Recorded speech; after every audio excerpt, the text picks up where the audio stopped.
And most schools do not know what to do with a child with special needs. At this time, my son could not walk, he couldn't talk, and there was a lot drilling and all that as associated with children with cerebral palsy. We have children that had never walked in 12, 13 years, stood up in the center to walk. Nobody could help me at that time. So I looked to the child and I looked to God. And everything, like I mentioned, eventually starts, coming together. Is his gait okay? No, he still work with a gait. He still struggles sometimes, he will fall. He still drools. That's still there. But we are getting from one level of glory to another level.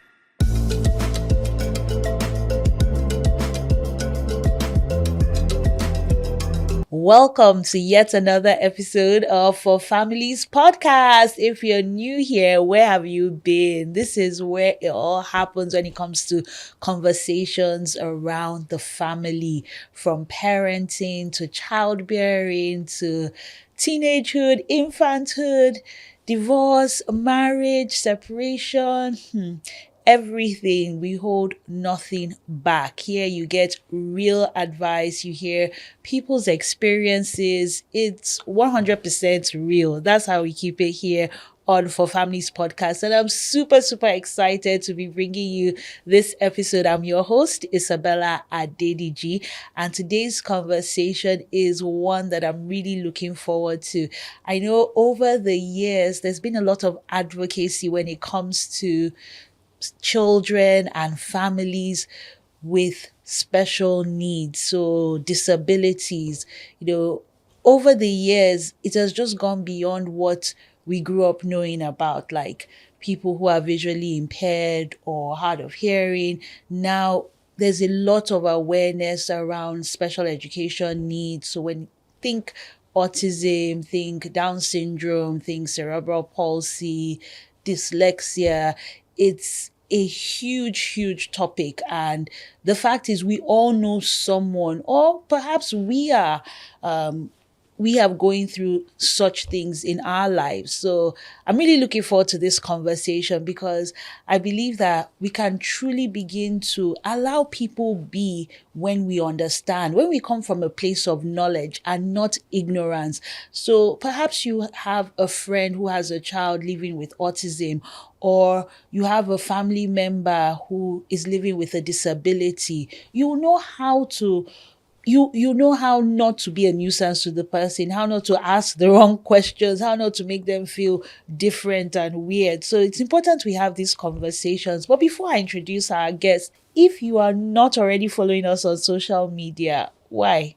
Please go ahead, check us out on Facebook, on Instagram, on TikTok, and of course here on YouTube. And of course, you can listen to the podcast wherever you get your podcasts. So make sure, whether it's Spotify, Apple Podcasts, make sure that you're subscribed, you're locked in, because this season is back to back to back to back. So I can't wait for this conversation, because I know it is so important.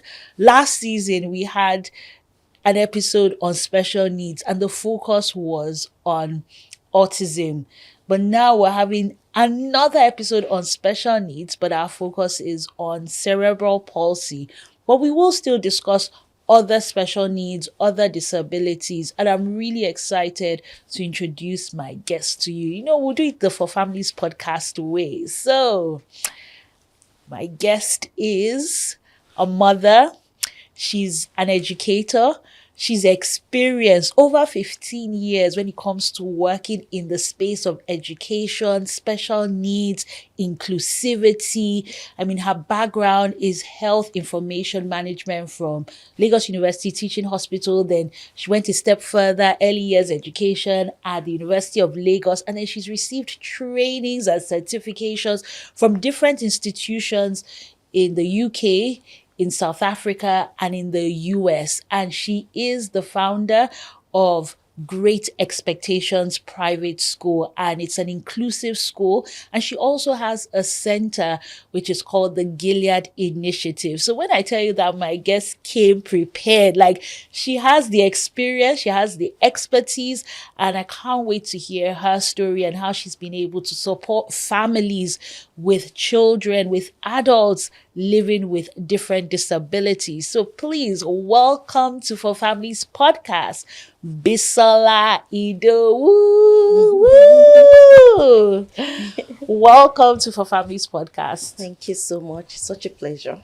Thank you for having me. Thank you for honoring our invitation and also for coming to share. I mean, when we say special needs or disabilities, it's only just in recent times that people are willing to now come out and share their stories, their experiences. For the longest period, parents and families had children, adults with special needs and disabilities, and they just kept them locked up and some sent to the village, and you will never hear about them. But I'm so glad that that is changing, because as a society, we all are one, and we need to move from a place of knowledge and not ignorance. Absolutely. So thank you. I'm really looking for. I'm really, really looking forward to our conversation. So let's get right into it. Your background, health information management, early years education, and then going into special needs. Was that always on the cards for you, or what made you veer into that direction? It wasn't always on the card for me. I had my son, and this was 2012. There was a lot of issues around him that related to him having cerebral palsy. And again, I had the desire to educate him.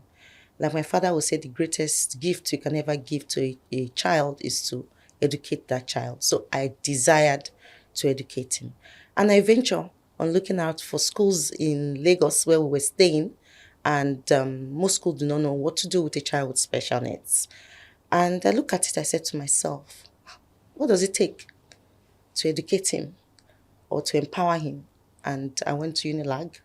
I dropped everything I was doing at the time, went to Unilag, did early childhood education, I did SEN, and then I came back, established Great Expectations Private School, and then we started teaching.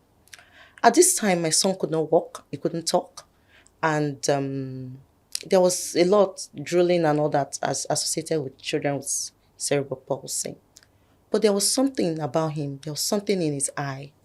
Every time a teacher comes in, say, this child is learning. There was that passion, even the determination in him. And we were merging education with therapy.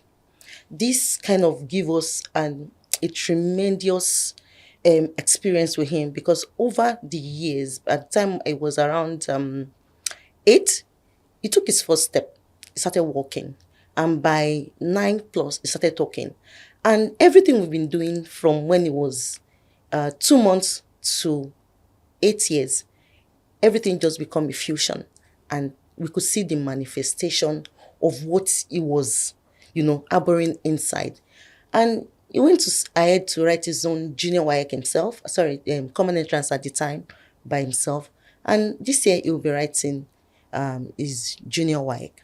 So it's an all-encompassing experience for me. Like I always say to parents, it's a scenic journey. It's a journey that is, beautiful in its own way, even though there are challenges and, there are curves on the path. But if you allow the children themselves, because they are the ones directly affected, we are not the one in their bodies, they know how to help us or direct us in navigating the path to be easier. So that was my experience.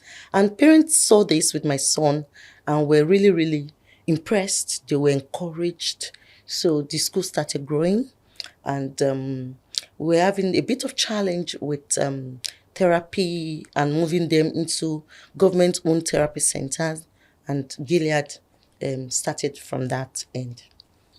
Wow, that's amazing, because I want you to go back to the early days, maybe pregnancy, childbirth. When you first heard the diagnosis, had you heard about cerebral palsy before? What were your expectations? Did you see a future where your son was going to be writing junior WAEC, taking common entrance, speaking, walking? Let's go back memory lane. Excuse me. that got me a bit emotional, so pardon me. I never foresee it during my pregnancy. I'm a petite woman, very small in nature, and so we were not told that I couldn't push by myself. My cervix was small, so pregnancy was smooth. It was at the point of pushing the baby that we started having we had challenges. And the doctor told me, my husband is a medical person, by the way, as well as myself. We were both paramedics. And we've never heard of cerebral palsy. All the whiles we were in Luth, and, he ventured to working in government-owned hospitals, and I ventured into banking at the time. But I've never come across them in Lut as a student. But there was a time during my spinsterhood that we went to Mudupe Koro. I didn't know at that time that it was called cerebral palsy. Plus, there are other form of disability present there. But something kind of stayed with me, like it got plastered into my soul. One of those children, whilst we were praying, it was a church ministry. While we were praying, was saying amen, even though the amen was not as clear. So that was cemented in my soul. The doctor told me that my son will never walk, he will never talk, and that we should just take him home and make him very comfortable. I'm a very strong believer. I love the Lord, and I know that with God nothing is impossible. So that was one of the first step I took, the step of faith as a mother. I walked with my son. We were always praying. Even with his state of disability, there was days that I would make him fast from early hours like 12, and I kept on talking to him. Excuse me, I'm a bit Okay. emotional. So I kept on talking to him, and I kept on telling him, see, God that made you and formed you before he put you in my womb knows what your future is going to be. I can't talk to God beyond the limit as a mother. I can only intercede for you to a session or to a particular path. But you also have to take it from here. Start talking to God. Tell God what you want. Tell God what you need. Like I mentioned, 8 years, nothing was happening. It was drawing on his chest, crawling on his chest, flat on the ground. Nothing was happening. But when he clocked, I think it was 8 plus, he suddenly stood up. His younger brother pulled him, and as he pulled him, he always do something that he would like leave him. So he did that with him. I just dropped his hand, and he stood and he struggled and he struggled and he took his first step. And all the teachers at the school were all, flabbergasted. They were all excited. They were screaming, and he got scared. That fear took him back again. And by the following week, he stood up again and started walking. So, yeah, it was, like I said, a scenic experience, a scenic journey, but it was all worth it. Believing that they can, and trying to also encourage the child, because I would say that though the disability is present, there is also the Spirit of God, irrespective of that. That is why they are still living. That is why they are still here. So they can connect with whatever faith, walking with the faith of their mothers. There's a song that we always sing, Faith of Our Fathers. And, those are what we're singing. We saw the Papa Idausas, we saw what they were able to do. And then with that, we were able to move the children. That still happens in the school till today, where children come into the school and we will have what we call a psycho session or psychoeducational session with them and talk to them. Let them believe in themselves. We also work with the parents. When these children come home, talk to them. As you talk to them, you don't just abandon them and say, what do they know? Some of them are, kind of trapped in their bodies. Their spirit is aware. Their soul is alive. But if you don't engage, you find out that you miss out on a lot. The potential will just go like that. You will never know what the child can eventually be or where the future can take the child. So I have an 11-year-old with us that was badly deformed. He had CP, but he was also developing, what's it called? What's the word for it now? scoliosis, and he had become like that man in the Bible that was looking up to seeing people's faces. And over 10 years that he's been with us now, he had gone also to write his own junior WAEC, yeah, common entrance, junior WAEC, and he's writing his own senior WAEC this year. We have children that have never worked in 12, 13 years, stood up in the center to work. So, again, the place of faith, the place of the parents intentionally working with the children. Yeah, I know.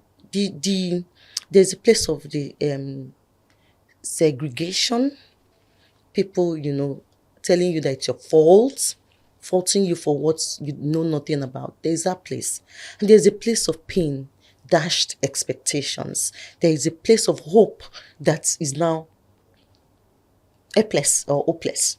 But irrespective of that particular circumstance, there is still that present God, the one that gave you that child. So it's not about you. It's more about the child. And like I said, my son taught me to navigate the path. There was nobody. I tried reaching out to one or two people, but nobody could help me at that time. So I looked to the child and I looked to God. And everything, like I mentioned, eventually starts, coming together. Is his gate okay? No, it still work with a gate. It still struggles. Sometimes it will fall. It still drools. That's still there. But we are getting from one level of glory to another level of glory. Wow. I love how you keep saying that it's been a scenic journey, because that just means like it's beautiful, It's a and beautiful journey, it just keeps unfolding, Yeah. like the potential, Yes. God's glory, to borrow your words. Yes. Now, some people have not heard of CP, cerebral palsy, and sometimes cerebral palsy happens in a child. There are different levels of severity, and it might be combined with other things. So can you just explain like what cerebral palsy is, and also how do children get affected by cerebral palsy? Because you mentioned something that, blaming yourself, that some people will say, oh, it's the parents' fault or you didn't do something, so that parents who are out there know, and whatever steps that can be taken are taken. Maybe there are things you would have done in the past if you could go back, or you have a parent that hasn't yet finished having their children, or maybe they have someone, they've heard about cerebral palsy, but they don't really know so much. Yeah. Okay, so cerebral palsy affects the motor part of the brain. So human beings generally, we are movement beings. As I'm talking, I'm gesticulating, my body is moving, my tongue is moving, I'm swallowing, my spit. So that part of the brain that controls the motor, the movement part, is what cerebral palsy affects. So that's why sometimes you see our children struggle to walk, struggle to talk, struggle to swallow, And what happened, or why does this happen? Sometimes it can be pre or post, prenatal or postnatal. That's before, during pregnancy and after birth. During pregnancy, it could be that the mother fell ill, maybe had malaria, and then took a particular drug that affects the neonate inside the tummy. That's one. Another one, like in my own case, I had small cervix. My baby was a big baby, was 4.2. So I'm a small woman. So to push him out, there was a lot of tightness around my cervix. That was it was like indirectly like I was choking him at birth. So he did not cry. And some other children would be the process of giving birth, their blood mixing with their parents, the rhesus factor issue that, most hospitals have been saying couples should come and check, blood mix of the child touching with that of the mother and all that. And then the post part of it is when the child has jaundice upon birth, and a terrible fall, what we call the traumatic brain injury, or some relative carrying the child and giving the child a herpes, when they are kissing, and you're not supposed to touch a baby other than the mother and the father. no relative is allowed to touch. Then the traumatic brain injury, he's a fine boy, and then you keep throwing the baby up, or you keep shaking the baby, you can damage the developing brain of the child. All of this all encompass to contributing to the child developing cerebral palsy. Wow. Is also, if the child comes out and doesn't cry, is it because of a deprivation of oxygen to the brain, or I didn't really understand that part. So it's called bat asphasia. Okay. Asphasia is when the child is not taking that first oxygen. When a child is bathed, the nurses will beat a bit so that the lungs can open up and the child can cry. The process of the child crying is what allows the first oxygen to rush in and then give the child that open up all the organs and open up the brain, open up all those parts. Now, if the child did not cry or is forced to cry, it's the oxygen that's supposed to have gotten into the brain to wake up all those things shut it. So it directly affects the motor parts. There are some other further damage, but cerebral palsy is non-progressive. So when the damage has happened as a child, it is only the manifestation of that damage that we would see, as the child grows. So, yeah. So in your own case, your baby came out, your son, and he wasn't able to breathe. Yes. What kind of medical support did you get, and how did you get the diagnosis, and what helped you in those first few months and weeks and years? Like I mentioned, my husband is a medical person. I'm also a medical person. And we were able to quickly did like a neonate CPR and get him oxygen. In like 2 days, it was okay. In fact, if you cry from the children emergency ward into where the bat happened, I would hear that's him crying. But as the incident happened, it is very essential that health workers, pediatricians are present and they are able to do their own part. Upon leaving the hospital, after 5 to 10 days, I immediately started, I called my mom. My mom is an Ijaw woman. So we started, the omugbo proper. She would stretch, she would move, At that time, it was still a baby, his bones are, so we were able to do quite a lot with him. And we moved from there to starting therapy. Like I said, the damage has happened. But as the child grew, you now start to see. If I show you my son's picture when he was around 6 to 1 year, 7 months, you probably will not know that he has CP. But from the 7th month, the manifestation started because it's expected that he should sit and not, drool over. It's expected that it should start, his neck control should be firm. So you start to see all those milestones that is supposed to have met and crossed that are now unmet. So it was having issues swallowing. It was also having issues sitting. So we had to start with physiotherapy, occupational therapy. At that time, my husband has a lot of friends that were doing physio in his clinic. So he would ask them to come over and we were doing consistent physio for him. We didn't see the manifestation of the physio until when he was 8+. Wow. So, but we did not give up. We were very consistent. We were consistent in ensuring that his therapy was, on point. There was no time that he missed. We are also aware that there are some supplements. Some parents don't know that there are supplements that can help. In this case, for an adult, you say the adult has stroke. But this is what we call neonatal stroke in a newborn. So there are supplements that adults takes that help them with their stroke, that help them to manage the effect of the stroke. Because the adult had worked before, the brain has captured, there's a memory that is captured. This is a young brain of a child that has never walked before, spoke before. So it may take a bit longer. The recovery process may be longer, but you would help with therapy and supplement that support brain development, that help both with cognition as well as, the body. Was Let me use the word acclimatizing as the year progresses, and the child develop almost as if nothing is wrong with the child. So Wow, thank you for shedding light on that. When it comes to education, what has been your experience? I know you touched on it that, oh, there were no schools. We're beginning to see more schools integrate children living with disabilities. But at that point, did you have any options? And how were you then able to start your school?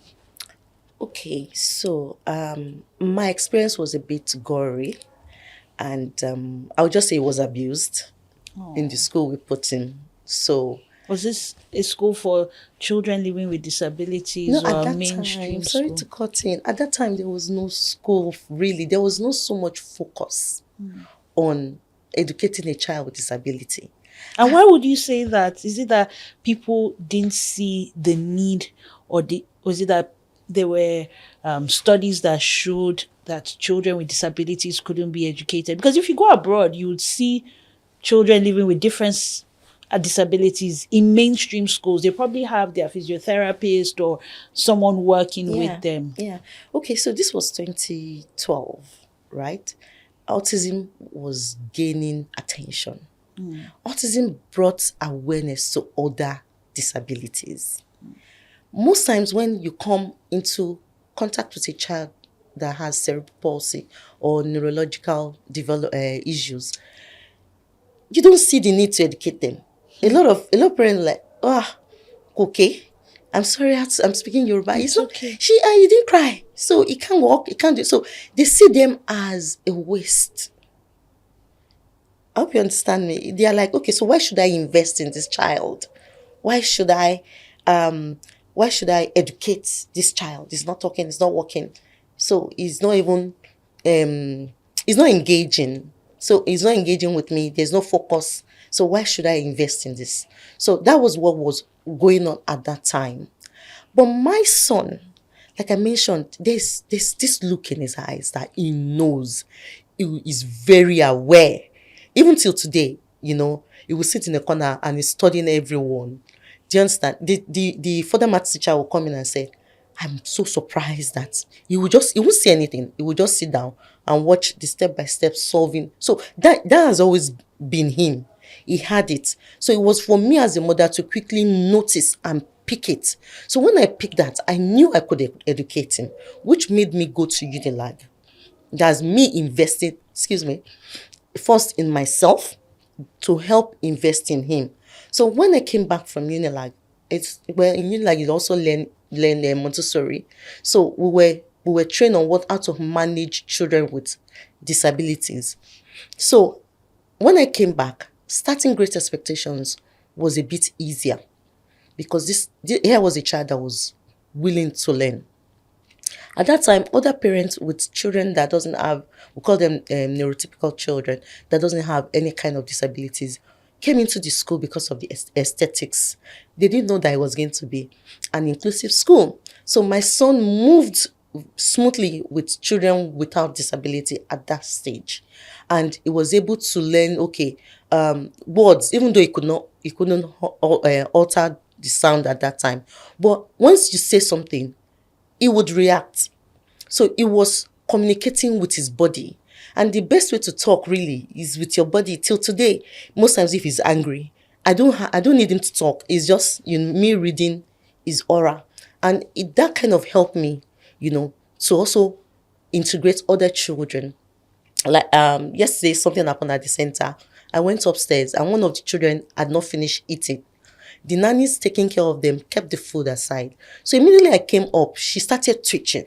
So I asked what is wrong, and she put her hand in her mouth, which will also teach them sign language, marketing, direction and everything. So she put her hand in her mouth, and the moment she put her hand in her mouth, her eyes went to where the food is or was as at yesterday. And I was like, oh, okay, you not finish your food. So I called the attention of the nanny. I said, how do you know? I said, she told me with her body. So again, it's parent being intentional, be willing. The first 5 years may be very tough. You're trying to understand them, but they will teach you. And it gets easier as they grow older. It gets easier. They'll be able to use the sign language more, but we must be invested first in them. So that's how Great Expectations started. We engage service of teachers that are not special need teachers. That has been very intentional for me. I don't want him feeling like he is different, even though he is. He's more aware of his disability now. So I wanted him to grow up as if there's nothing wrong. And that was what we were able to do with regular mainstream classroom teachers. And that moves us from where we are, where we were, to where we are at the moment. So thank you. So since the school is fine, since the school is inclusive, that means you have children living with different disabilities, but you also have neurotypical children in the school.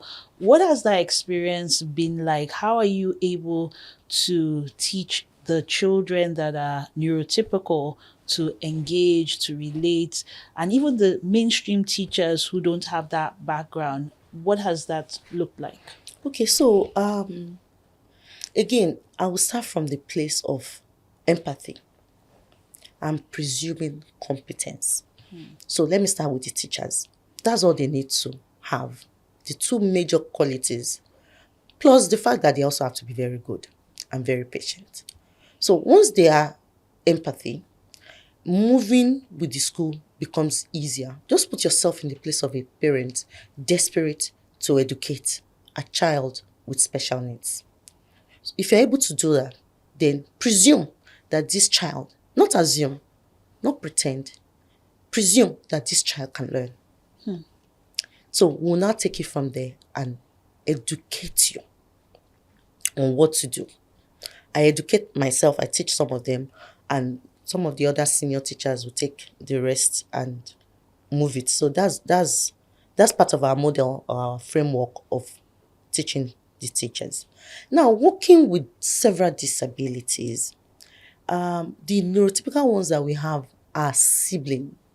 So again, our models is supportive of that child with special need having someone that knows him in and out for the rest of that child's journey. As parents, we will not be there all their life. So they need someone that understands them, that is also blood, that understand and is willing to move with them. But a whole lot of parents will like, no, why should my son go to a special needs school? The advantage in this is that there's something we call neuroplasticity. It's called the rewiring of the brain. That works for us, being neurotypical, as an added advantage.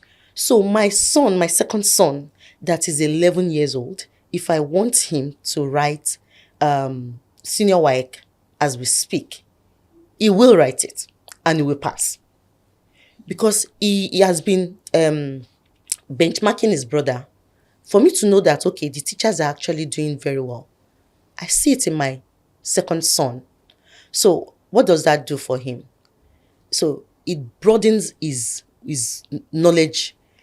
Even as young as he is, he's in GSS 3 as well, but he could do an SS3 work. So it gives them that understanding of what they are not supposed to learn. It enlarge their mind, enlarge their deepens their knowledge on a particular subject. So my son is in GSS 3. My first son is in GSS 3. My second son is in GSS 3. But this second son can do what an SS3 student can do, because he has been benchmarking since he was 2. Wow. I love how you speak about empathy and that presumption. When you encounter parents who say, I don't want to make that investment in this child, or the doctor, just like your doctor told you, my child is never going to work, never going to amount to anything, just be taking care of the child, if possible, keep the child behind closed doors or not bring the child out to functions. How do you engage them? How do you make them see the light, or how scenic that journey can be? Yeah. For me, I always come from the place of understanding and empathy. Then I have lots of videos of my son, from when he was crawling on his chest to when he was properly crawling, to when he started walking. And also have videos of other people's children that came into the center walking on their bum, like dragging their bum on the road, and then from them dragging to them standing up and walking. So I show video. Your present now and the foreseeable future. The Bible says that God told Abraham to look. What can you see? It's as far as you can see. So it's again working with your faith. If I'm able to convince the parent, of course, I'll show the foreseeable future, my own present. I'll show it to them, which may be their own foreseeable future. So I show them, look at, this is where I started from. This is my own blood. This is this person's. Fortunately, if their own parents are also there, they would, relate with the parents and say, this is what this child was doing before. See where this child is now. So we are also a group of mothers that we like to also encourage other mothers of what is possible. And then little steps. We don't push them into school just like that. We first of all push them into therapy. Let's see what they can do. If the child can do this if in 4 months, in 3 months, what will you do to invest in the child? So they are able to say, okay, the child can move from here into vocational training first. Even though we know that the child is too young for a vocational training path, we will put the child in the basic, let's say, play group or learning pathway, where the child will learn the basic rudiments of education. And then we'll keep encouraging the parents. One day it will dawn on the family that, like I have a family, the child has cerebral palsy, couldn't sit, still struggles. He has what we call hypotonia. That means that low muscle tone. But this child, the mother was struggling, paying the school fees. The mother so much believed in the child, but the father didn't. And so he wasn't engaging. And one day, the child, we gave them this Christmas gift. And inside the gift was a pack of these cards that has numbers on it. So, and numbers and letters. So when they got home, the card fell. And immediately the card fell, because we've been teaching with that card. The child jumped on the floor and arranged 1 to 50. And the father walked in, saw him arranging, and the man was blown. He was so blown that he called me and said, you this woman, you are not joking, no? Just she can arrange 1 to 50. And by the following term, it was the man that started paying the school fees. So again, when they are able to start showing forth, parents start to believe. But you must first believe before they start to show forth, because it is there. They also carry the Spirit of God. And the Spirit of excellence, that is the Spirit of God, is in them. It is just for us to be able to quickly be intentional. Like I said, it's not about you as a mother or the father. It's about the child. So learn to detach.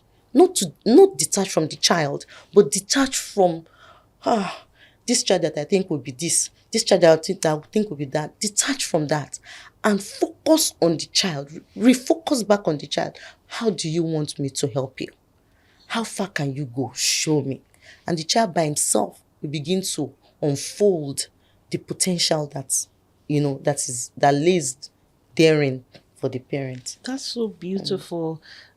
Something just leapt in me when you were saying that 1 to 50, because as someone who has worked in the classroom, there's just that turning point when, the child just gets it, and it takes time. Yeah. But all that work, eventually comes forth. So Yes, yeah. well done. Well Thank done you. for what you're Thank doing you. for these children. Thank you.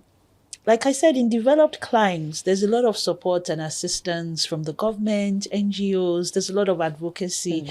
What should we be doing as a nation to support our people? Because we talk about inclusivity, we talk about inclusion, but we don't even see that from representation in different arms of government to the different parastatals to conversations on policy. So what do we need to do to get to that point where this is just part and parcel of our fabric? Okay, so I think, in those Western world, parents push. Parents were their own advocates. It's not so much for us here. We don't have that. We have, but most times we are all fighting for our own personal interest. So Lagos State government is really trying. LASODA is trying. And I believe that, if they're able to get us to set up a more solid parent forums and centers, which they are already doing and I'm aware of, I'm sure that it will get better. Governments are a bit more aware and they are showing interest. I pray that they will put more effort in parents' advocacy as well as center-based advocacy and persons with disability themselves advocating for themselves. That is also that would bring more focus or a spotlight on what we do or what we are doing in general. And my final question will be on families.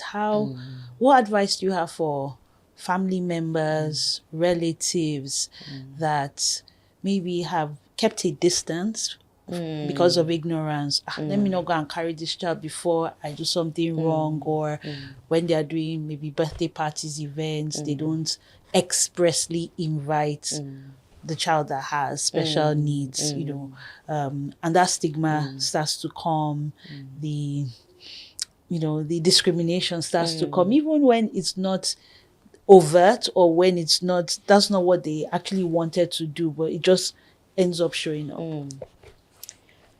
I would plead understanding. Children with special needs, they are unique. They are a blessing.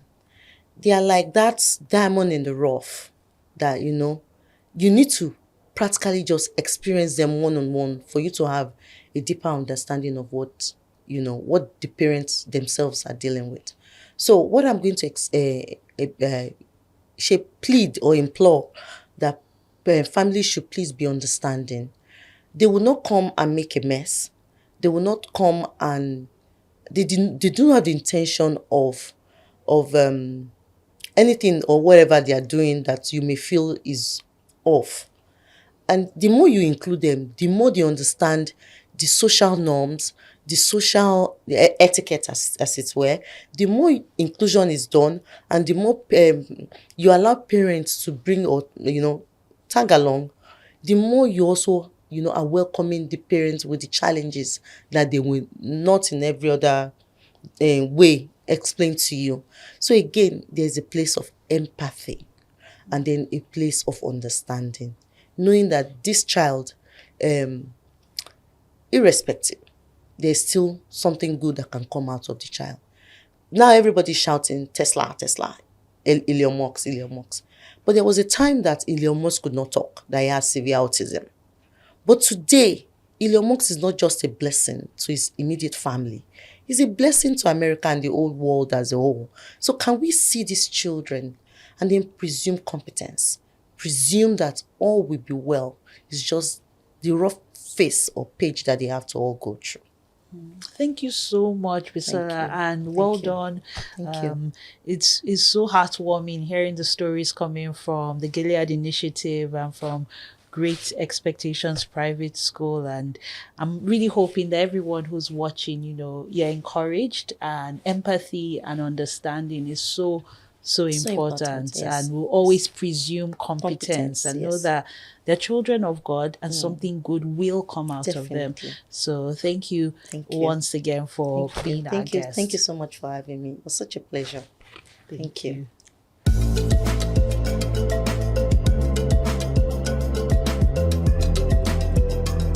Welcome to the part where I put you on to what I'm loving now. So what am I loving? I'm loving having a vision board. As a woman of faith, a believer, the Bible says, make the vision plain, write it down so you can run with it. So it means that your vision should be tangible. You should write it down. You should see it so that you're inspired. So the days you don't feel like going to work, you don't feel like going after that dream that God has placed in your heart, you will look at the vision, you will see it, and you'll be empowered, you'll be encouraged. So writing it down is one way, but how about writing and visualizing it? So it doesn't matter whether you're doing your vision board in December, in January, in March, in April, at any point of time in the year, you can do a vision board. I did a vision board at a training I attended, organized by Uche Pedro, who's the founder of Bella Niger. And it was so helpful. It was so illuminating. It was so enlightening, right? We even had Rita Dominic, like award-winning Nollywood actor, producer, like filmmaker. She was there, and I'll just talk a bit through my vision board. I know I don't have all the time, but I will try to talk through a few things on my vision board to encourage you.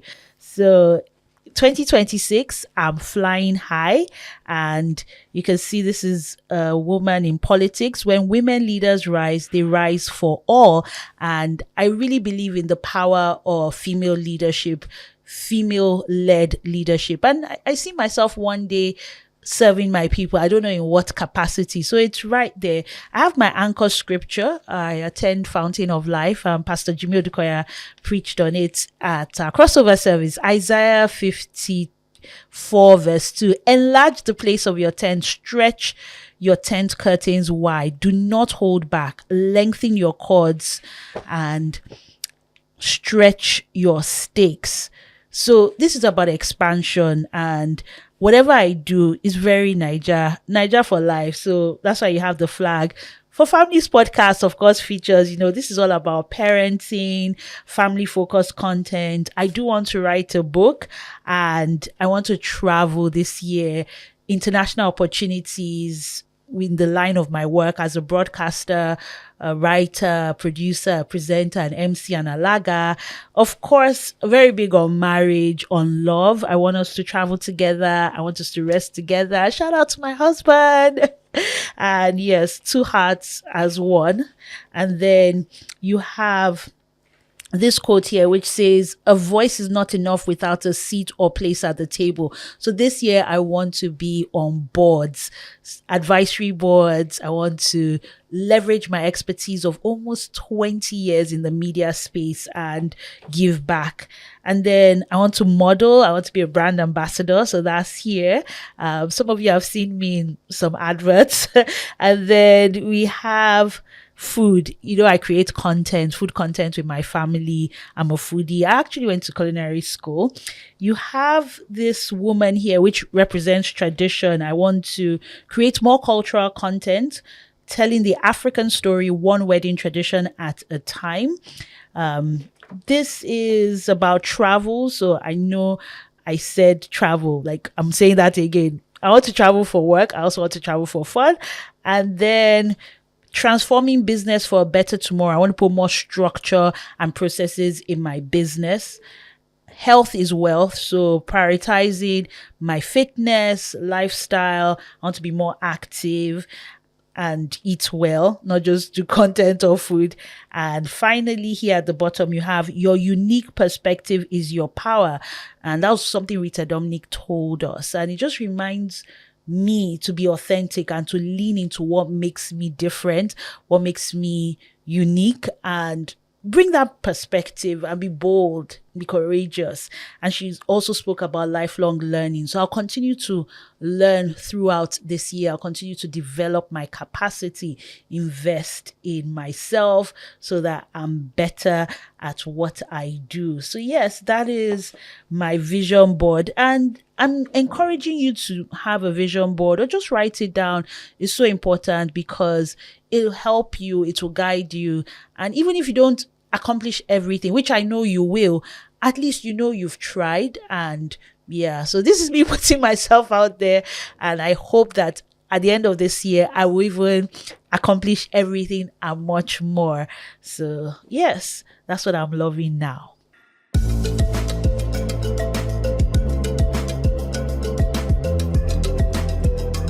welcome to the part where I answer your burning question. And I've seen online, like, there's always this heated argument when it comes to widows and widowers remarrying. I think the widowers have it easier than the widows. It's almost expected that when a man loses his wife, that if he has young children, or even if the children have grown up, they'll just be like, it won't be good for the man to stay alone. So it's like, it's almost more acceptable and expected that he will marry. But once it's a widow, the next thing is, let her focus on raising her children, or what else is she looking for? Even when the children grow up, it's like, she has us, we can take care of her. So that question on, like, when is it right to remarry, should you remarry, it keeps coming up. And my 2 cents on the matter is that the vows say, till death do you part. Before you get into that marriage, understand what you're committing to. If it is really till death do you part, if it is, look, even after I'm gone, you're not allowed to remarry, because if you remarry, I won't give you my property. I won't trust you, or I wouldn't really like it if you remarry. Like, I think it's important to have those conversations, and if possible, have it in writing, so that if tomorrow, I know we don't like to talk about our mortality, but the fact is anybody can die at any time. And if you don't prepare for it and it happens, your loved ones will suffer. So imagine a woman that the husband is totally okay with the woman remarrying and moving on and maybe having more children. And then it's the family members that are saying no, or the kids are saying no. But the woman wants to move on. She wants to settle down. Please. And you are happy with that. If you have it in writing, at least they can't come and blame you as the man that, daddy won't have wanted it. So mommy won't have wanted, like, even for the woman too, like, if the man passes on, even for the woman, like, to let the man know that should she pass on, look, she wants her children or her child to be taken care of, and maybe they're still very young and she wants that motherly figure for them, or she just wants her husband to move on. Like, look, sometimes these things happen. People have terminal diseases. They are giving dates and times, or accidents happen. So I just think we should normalize this conversation, so that if for whatever reason the husband or the wife leaves, the other surviving partner will not feel the need to stay where they are, especially if they desire to remarry or to have more children. I think it's so important, so that at least you won't be that stumbling block from your grave. So yes, this is something that I would like you to weigh in the comments. Do you think society is fair to women when they lose their husbands? And should things change? And do you think men should remarry? Do you think women should remarry? What do you think? And let me have your burning questions, and I'll continue to try my best to answer. But I believe that it's an individual thing, and what comes first is the two people who have engaged in this thing called marriage, who are contractually bound by the laws, and they should decide what's best for their spouse together, what works for them. It's not what I will tell you to do, it's what they both want. So yeah, that's my 2 kobo on the matter.